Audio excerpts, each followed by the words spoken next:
சென்னையில் திருட்டு வழக்கில் தேடப்பட்டு வந்த குற்றவாளி சிறையில் இருப்பது கூட தெரியாமல் 3 ஆண்டுகளாக போலீசார் தேடி வந்த சம்பவம் அரங்கேறியுள்ளது. சிறையில் இருந்தவரை மீண்டும் கைது செய்து விசாரித்து வருகின்றனர்.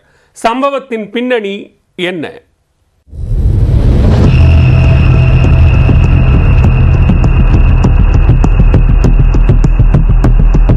சென்னை அரும்பாக்கம் பகுதியில் கடந்த 2020ஆம் ஆண்டு மர்ம நபர்கள் வீடு புகுந்து 6.5 லட்சம் ரூபாய் பணத்தை கொள்ளையடித்து சென்றனர். இந்த கொள்ளை தொடர்பாக அரும்பாக்கம் போலீசார் வழக்கு பதிவு செய்து விசாரணை மேற்கொண்டு வந்தனர். தீவிர தேடுதல் வேட்டைக்கு பிறகு கார்த்திக் என்ற நபரை கைது செய்து அவரிடமிருந்து 2 லட்சம் ரூபாய் பணத்தை பறிமுதல் செய்து சிறையில் அடைத்தனர். முக்கிய குற்றவாளியான பெரும்பாக்கம் பகுதியைச் சேர்ந்த விக்னேஷ் என்பவர் தலைமறைவானார்.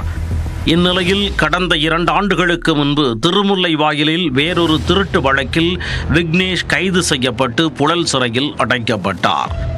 விக்னேஷ் சிறையில் அடைக்கப்பட்டது கூட தெரியாமல் அரும்பாக்கம் போலீசார் கடந்த 3 ஆண்டுகளாக விக்னேஷை தீவிரமாக தேடி வந்துள்ளனர். கடந்த சில நாட்களுக்கு முன்பு சிறைத்துறை நிர்வாகம் சிறையில் உள்ள கைதிகளின் கைரேகைகளை புதிதாக பதிவு செய்து வந்தனர். அப்போதுதான் 3 வருடமாக தேடிய முக்கிய குற்றவாளி விக்னேஷ் ஏற்கனவே வேறொரு திருட்டு வழக்கில் சிறையில் இருப்பது போலீசாருக்கு தெரிய வந்தது.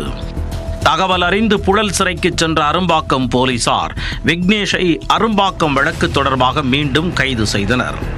அரும்பாக்கம் கொள்ளை வழக்கு தொடர்பாக விக்னேஷை போலீஸ் காவலில் எடுத்து விசாரணை நடத்த உள்ளதாக தெரிவித்துள்ளனர். கடந்த 3 ஆண்டுகளாக திருட்டு வழக்கில் தேடப்பட்டு வந்த குற்றவாளி சிறையில் இருப்பது தெரியாமல் போலீசார் அவரை தேடி வந்த சம்பவம் பெரும் பரபரப்பை ஏற்படுத்தியுள்ளது.